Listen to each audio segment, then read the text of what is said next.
akese miensa na start no yebe ho adwuma pa na. I was so surprised and disappointed in the Liverpool fan now. Racial chance towards Antoine Semenyo. I was so surprised and disappointed. Because the entire me disappointed with Sanyo and he say Liverpool team no. Omo nipa omo yetuntum e chen Antoine Semenyo. Yes. Ejina omo team no. Yes. If you take Abrante de Jeremy Frimpong o yetuntum chen Abrante de Semenyo. Ofa Konate. Semenyo tene no. Ema okoshe go na. O yetuntum e de chen Antoine Semenyo. So my next question is, what is the rationale behind the Urana Ekoye? You know, as someone was upon next Kaya Kana is answer on one case of Koya Zadian or a player, Nipa or a handicapped. Wheelchair, Minimsa or a cripple, say Bibinama. Emma or two or handicapped. So I don't know. One day now we'll discuss some now. You may Sarah no, I don't use challenge and this is almost wrong. They are they use the word the right. Me am kai meaning pass omo ka so mo mpe handicap mo mpe physically challenged. Omo ye person with disability. So maybe you can yes. So omo ye he's a person with disability. Na busapanyi so one cancer ni ye no wan use nyansa na adwene bebre a you will end up insulting people mo so ti hu iche mo nya oboni bia. So you have to be very tactful when approaching such an issue. Said the enquire say obi oti wheelchair mu bia na akwaya saade no. Again, we don't have history of say ayomo muti wheelchair mu na tire saade no. But the expectation is that for a person who is also challenged in a certain way, you expect that that person will come with a lot of dignity and offer same to other people. Yeah, it can say he who calls for equity must normally come with clean hands. So the baya you better kabi at the amount. But if you are in a wheelchair and you think that somebody is black, my catch was a black no, and Semenyo didn't ko jina Jeremy Frimpong and Semenyo ebe yo free. Odini jina Konate ho a Antoine Semenyo better than free because oye kokko chance ango for me bebrebe.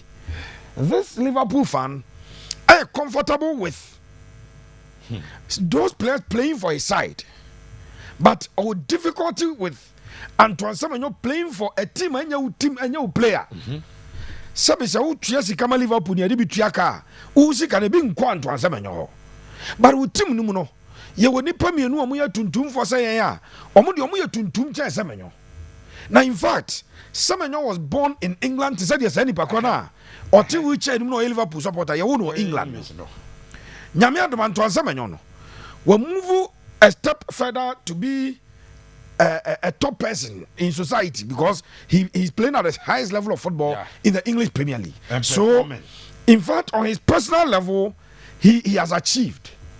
We don't know what this guy who stays in a wheelchair has done for himself. But you want to attack somebody, Premier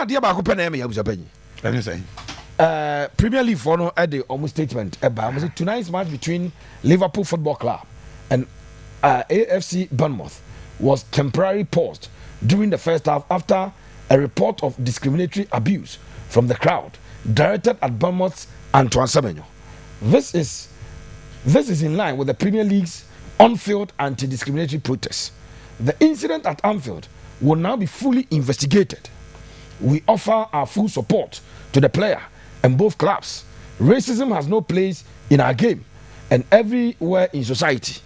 We will continue to work with stakeholders and authorities to ensure our stadiums are an inclusive and welcoming environment for all. This is from the Premier League. Okay. Very welcoming news.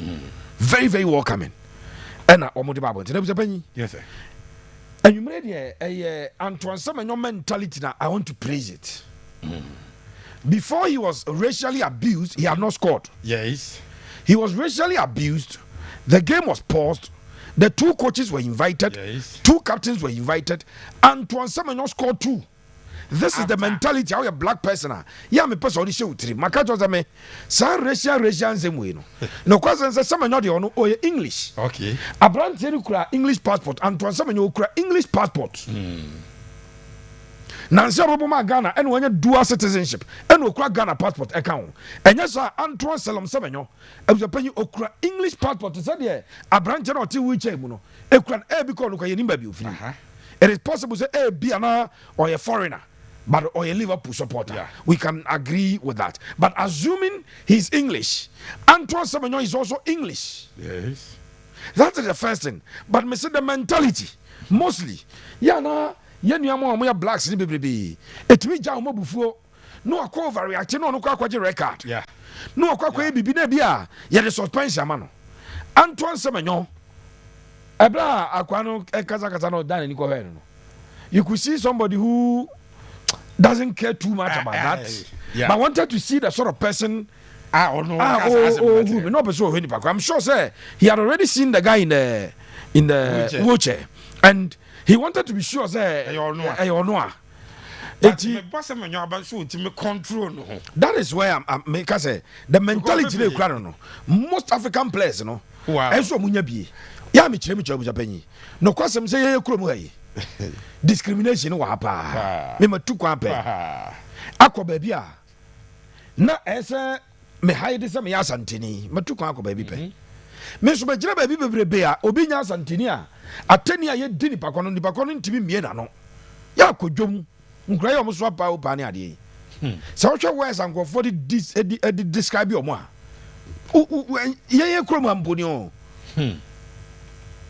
when obi enkrani no describe a nodna and also nodna or describe anewe or fanti wana santi some of them not all of us what the words ni biabuza panyi eti ya me ka cho se me kwakwa champo amete yi ya me ya adwuma wa Akoma FM ha and me conditions am wo mu no e bi o kire bi because of the mentality I have o pick me free ha and me call UK ba bi se me call ya adwuma we ya bi na me hwesa fa di adwuma na me ye no bosome sika menya no etimi si dan e o Ghana na etimi kura no aton enioma bebrebe de ma me a e bia ni ba ko no be frame tuntum di wo ya adwe wan no ai me mfa no because me bia me free ba me machinye and me ba to kwasa me bobra yesi bu out bus mo duro mo person obetra nje na ntram nje na kwatra ba bia but obi o wa busapanyi e be had because there is what we call individual difference and obi an ability to withstand emotional and yoma obefam enti me bo Antoine Semenyo abazo look at how he looked at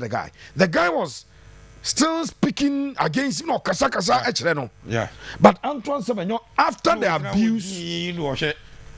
the abuse he scored 2 goals. Nice one. And he nearly rescued a point for his club. This is the mentality I'm say the black players and games they will not get you down because way ni team no black players no tuntum cha Antoine Semenyo. The only thing this guy wanted to achieve ne say obeka asema ebe ya Antoine Semenyo ya na ball na all ball on team performing because game let's start here na oma look at the right side say they no ni Milos Kekis and sometimes sobos like etimi pa ho McAllister mu and the way he was fighting for every ball again now or unplayable because ne ho odin omuntimi no eno na bema abranche na oti wuche mu no akwasha say yenye bibia be ne ya but senka ya kala asema buzapanyi me see 2 Liverpool players no one of tuntum a chain Antoine Semenyo and let me tell you to fight racism sebeya esanka Konate ne Frimpong eyo mu jesi so mo emma Liverpool no sa match no esansa branch ne yes ade na so mo kache Liverpool support na we kura o free ne baby ya bo na ye bo no nye player nyamo na mutika ne di tua naka na wo usika o de be bo no bi ne di tua ka de sada ko fa tua be bo mi ko be tuntum na se ko mo ro mo jesi no mo free park na so ko na ascend clear signal but Buzapanyi there are recalcitrants there are deviants in society and there are people who always want to get at you onim said your care be ya wo ya no be ka de a kire And be na branch we wish him the very best. At least Antoine is not in a wheelchair. Antoine is working to yes, he's an able man who is able to go and come back. If Antoine Semenyo emfa obi oti wheelchair mu wheelchair na otimi me do atem now the oti wheelchair mu so de ne color tuntum ebedi na atem abra ukra English passport okra bi no wabobra chen because we din chen wo society nim Antoine Semenyo na mabonte a nipa ehu na bekọ ne nja menya sure so owura ye oti wheelchair mu obi behu a aboncha na bia na adwe so ohia moa. If in your position, and they said they will sit and still, you'll be allowed to abuse and insult people because of their color. So be it. We require punish you say no. Say the world and I think see Jan say ampa and Kaya Busia. Richardo, PEPE, SUAREZ. Thank you.